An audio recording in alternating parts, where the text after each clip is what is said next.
The Big Show. All right, well, we don't do this very often, but we wanted to do a simulcast between the Ross Tucker Football Podcast Wednesday edition, a Wisdom Wednesday, and Andrew Brandt's Business of Sports podcast this week for a few different reasons. Number one, I don't think Andrew had been on the Ross Tucker Football Podcast in over a month, and I'm missing him. I'm missing talking with him. I love getting his wisdom as he sips on his tea like he is wont to do. The Zen master himself, Andrew Brandt, at Andrew Brandt on Twitter. The other thing is, we want people that listen to the Ross Tucker Football Podcast to know there is this awesome Business of Sports podcast that Andrew does every week that it's just loaded with his wisdom or cool guests or whatever. Definitely check it out. Similarly, there are people that listen to the Business of Sports podcast that don't check out the Ross Tucker Football podcast. I'm your 30 minutes of football fill, right? I'm your 30 minutes daily of what's going on in the NFL from a former player's perspective. So that's why we're doing the simulcast. We do it a couple times a year just to make sure you are keenly aware of where you can hear Andrew or myself other places. So that's number one. That's number one and number two. Number one was talk to Andrew. Number two was to cross promote. Number three is there really is one main issue right now, and that is Damar Hamlin and everything going on with the Damar Hamlin situation, from how it was handled on Monday to his health to what the NFL does moving forward. That is the primary topic. So rather than have Andrew come on this show and talk about it, and Business of Sports and talk about it, we're going to do it all in one shot. Andrew has been, as usual, sort of a calming presence and the voice of reason, as has been going on throughout the last, whatever it is, 36 hours now, almost at this point. So, Andrew, I like to give you a blank slate. I like to give you an open canvas.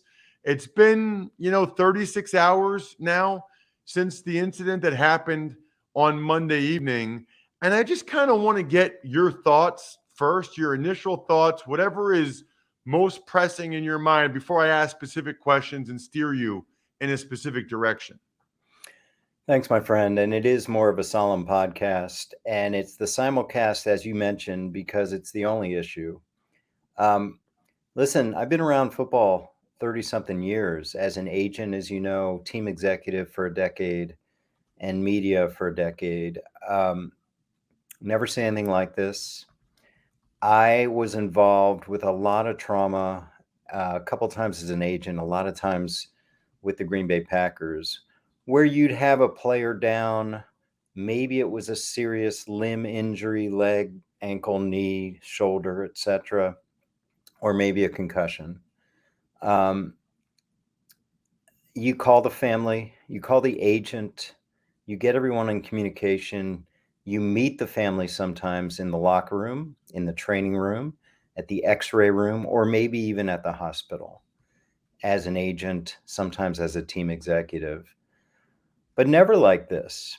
And I think, Ross, the overriding thought that I've had for the last 36 hours that I can't shake from my mind is this. He was gone. He was gone. We had a player leave us in a game.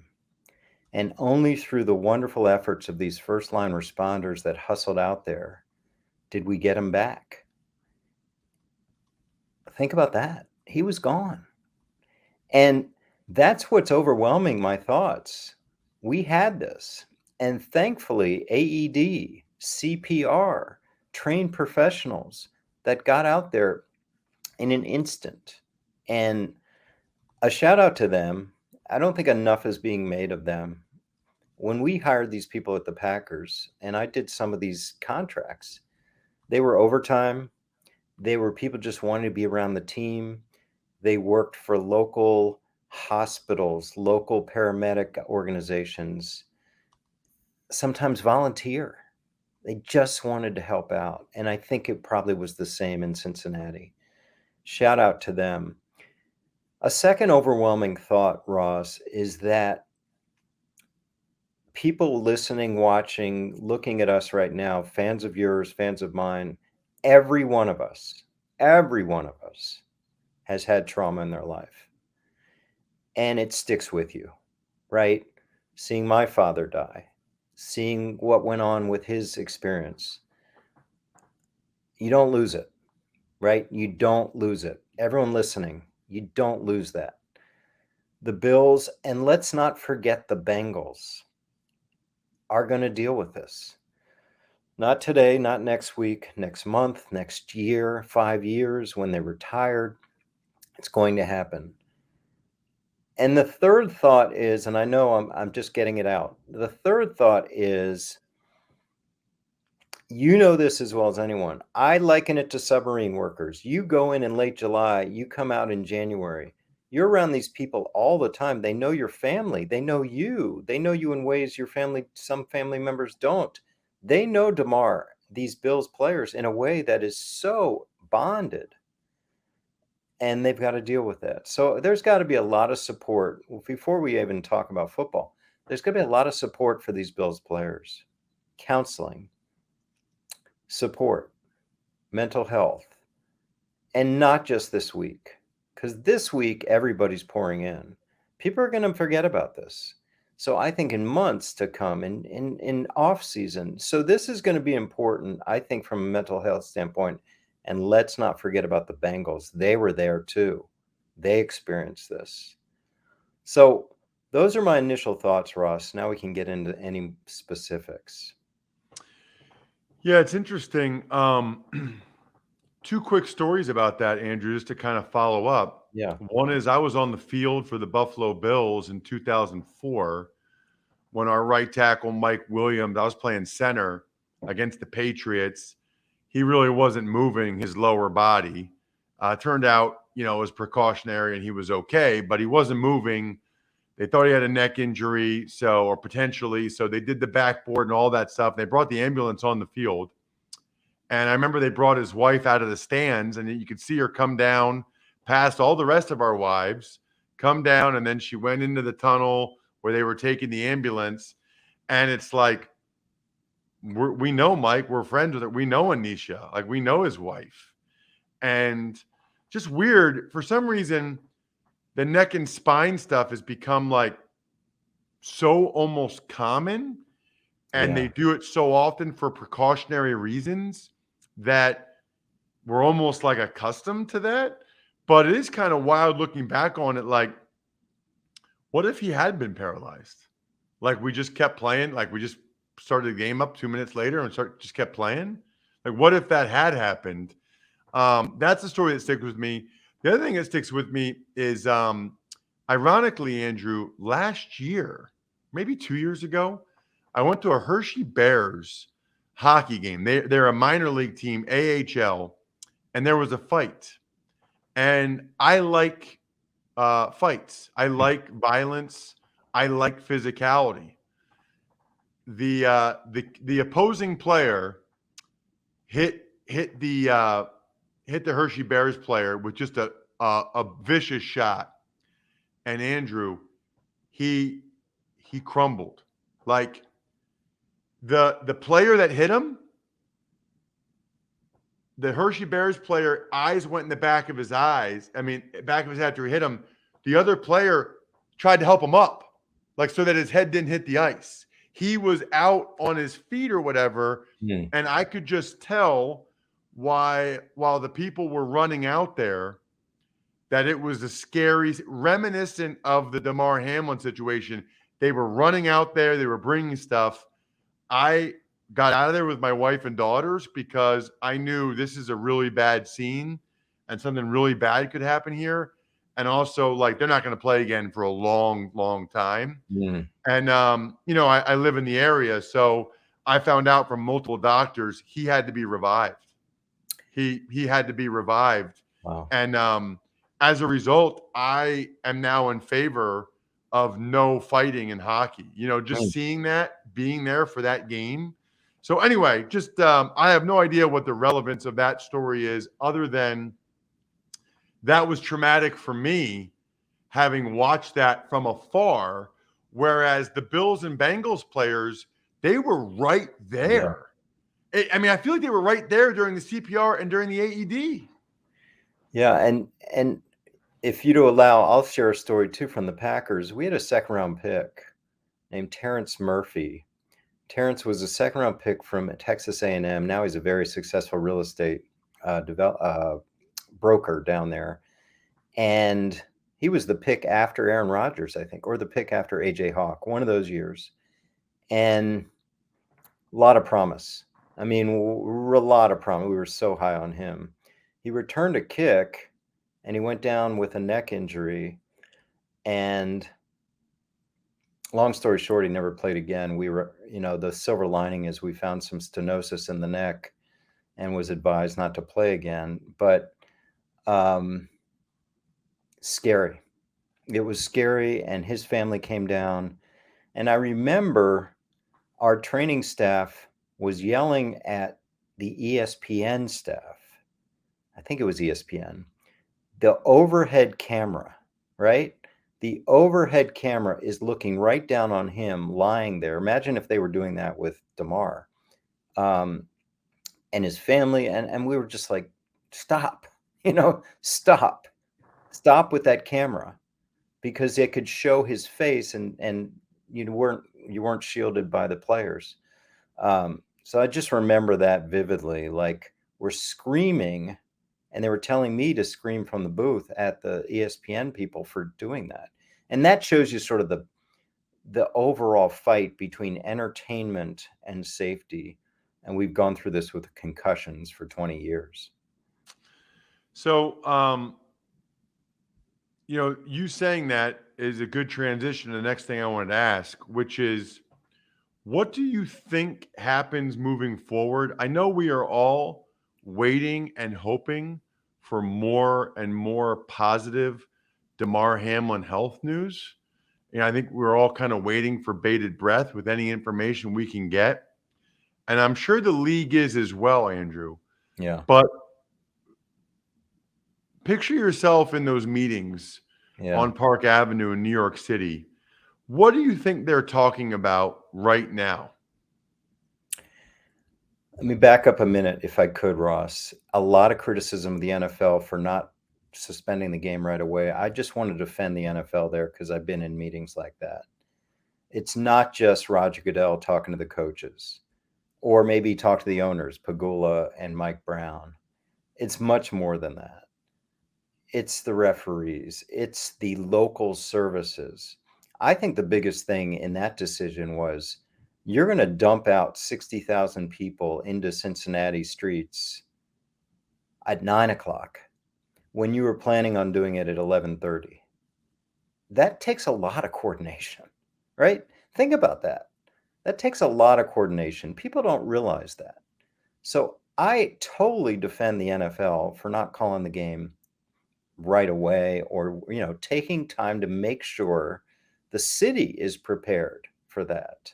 Now, I don't know the story about warming up in 5 minutes. That's secondary. Anyway, going forward, here's the thing. I mean, I'm not a doctor, but in Damar, we're not going to get a lot of updates, in my view. We're not going to get, he did this today, or this is a long-term thing. My view. I mean, just talking to people. So the NFL is going to have a hard time making decisions on updates about Damar Hamlin. I don't know. I think what happens in this world is that even 36 hours later, this is all we're talking about.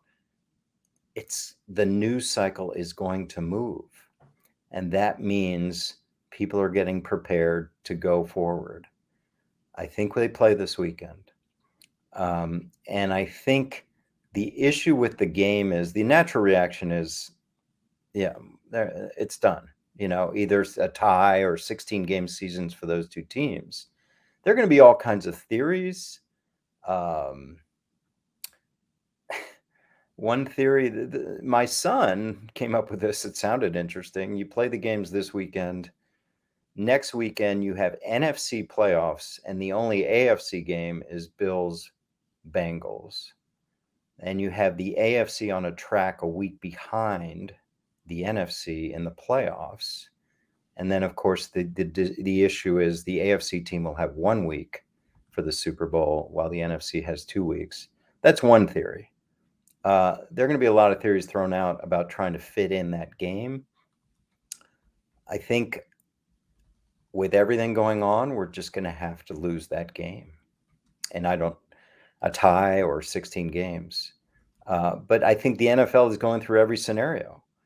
And I do think they're going to involve the coaches and the owners of those two teams in terms of what their preferences are. I always think that's an interesting dichotomy, which is like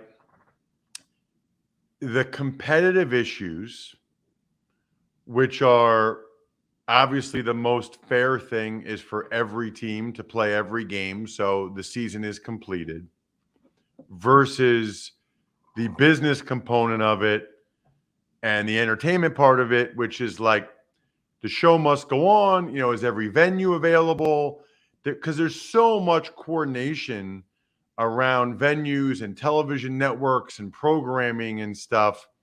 If they make changes, it seems to me, Andrew, like they typically will try to do the path of least resistance in terms of affecting as few partners as possible. Yeah. And so that's why I do believe that they'll call the game a no contest. Maybe I'm wrong, but I don't think they're going to move heaven and earth to try to get that one game on the slate. Yeah, and the whining and griping about number one seed or whatever the seeding comes out, you hope everyone is cooler heads prevail on that. You could see people complaining, beyond fans. But listen, this will come from the top.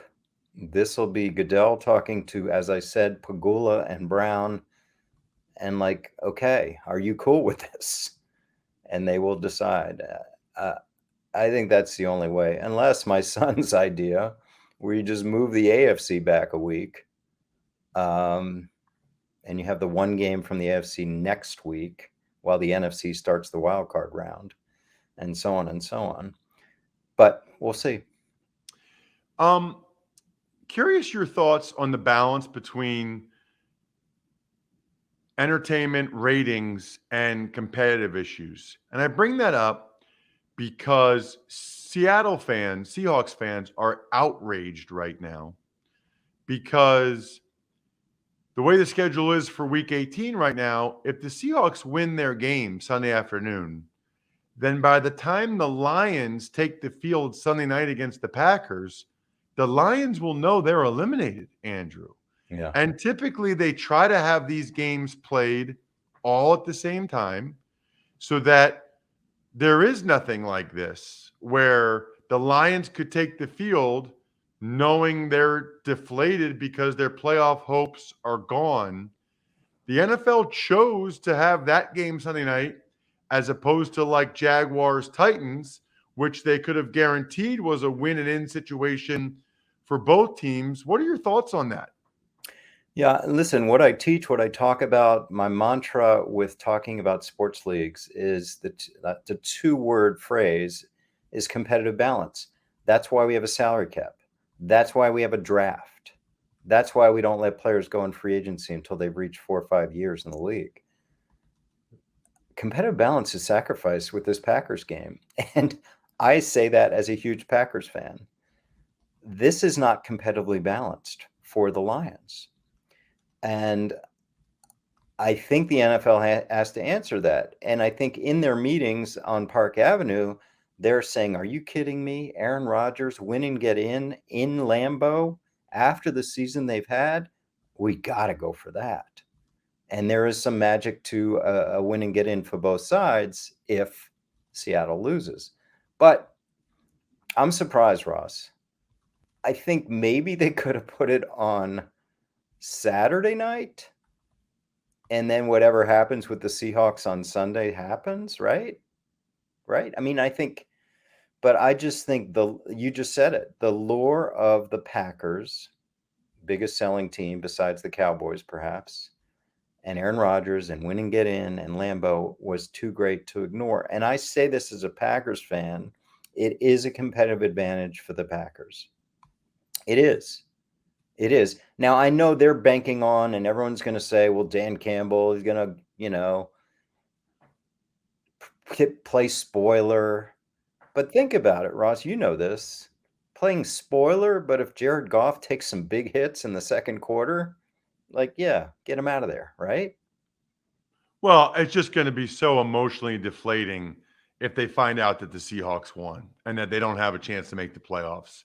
No matter how much they try to motivate themselves, that is not a good look. If you're listening on the Business of Sports, a good look is to check out the Ross Tucker Football Podcast every day, Monday through Friday. If you're listening on the Ross Tucker Football Podcast, you just heard the wisdom from Andrew Brandt. He puts that out there every week, not only on the Business of Sports podcast, but on social media. Andrew Brandt, he's got an unbelievable Sunday newsletter that you should check out as well. Make sure you do that. Andrew, always great visiting with you. Always great, Ross, to be with you. We'll do this more. And last week's pod, for those who didn't listen, was looking back on 2022, top 10 Business of Sports stories. Hope you check that out. Got a great new episode next week. Love being on this episode on such a somber topic, but we needed to address it. Thanks, Ross.